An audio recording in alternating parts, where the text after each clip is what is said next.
All right, shalom and good afternoon, boys. Here, welcome to the company. Well, I'm just now leaving from, a client that called me up, and as usual, they need some work. They're pressed for time, and they hired another contractor, and the contractor came in, and they didn't do what they said that they were supposed to do, and yada yada yada. Those situations can be good and they cannot be good. And let me tell you why. When you're dealing with a situation like that, you can be a knight in shining armor, or you can put yourself in a situation where it's very tense and confidence is lost. And the reason why confidence is lost in those particular situations is because, of course, they went through a couple of contractors.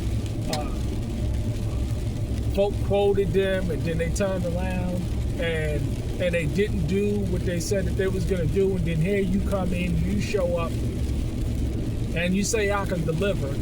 All that pressure and all that resentment is going to be on you. All business is not good business. This is why seldom will I come up behind somebody else and continue to do work. Again, seldom will I come up behind somebody else and do work, because I gotta fix whatever messes that client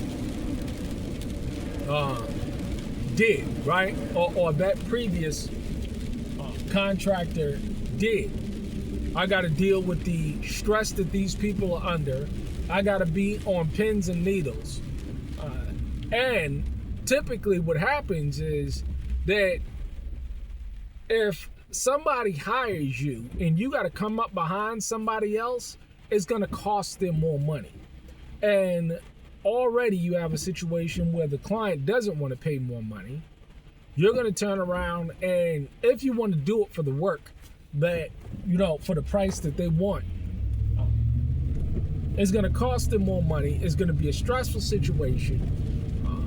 Typically, we say no. Typically, we say it's not worth the stress. It's just not worth the hassle of going and dealing in situations like this. Now, can you come off and, again, be a knight in shining armor and go ahead and get it done and the client is happy? Yes. But you don't need that added pressure, that added stress of dealing in these situations.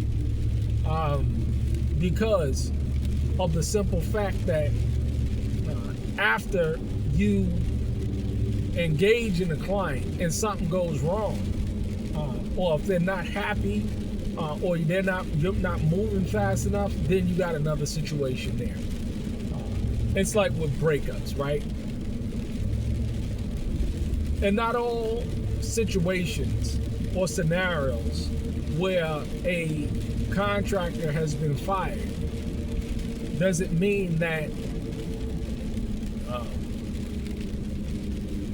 the contractor was bad. Sometimes it's just a no good for nothing client that's just don't know what they're doing, and they're expecting you to pull a rabbit out of the hat and fix all these issues and do everything on the fly. That situation is just not going to work. So, in conclusion, hey, can you come up behind and fix somebody else's mess up? Yeah, sure you can. But it's just going to be a whole lot more stress and pressure on you. And me, I'm the mind of, I'm not into stress and pressure. I'll walk right away from a situation, as I am going to be this one. If this guy calls me back and says, well, yeah, we want you to get it done and this and the third, nah, no thank you. You know what I'm saying? Find somebody else, because I already see the environment. I already see the stress. I already see the anxiety. I already see the conflict between the family members and the wife and this, that, and the third, or whatever. Let somebody else deal with that headache. Especially when you come in off the bat and see, that stress, that anxiety, that conflict already, that spirit of heaviness that's already in the air. Walk away from it. If you press for a couple of dollars, then do it. But if not, leave it alone.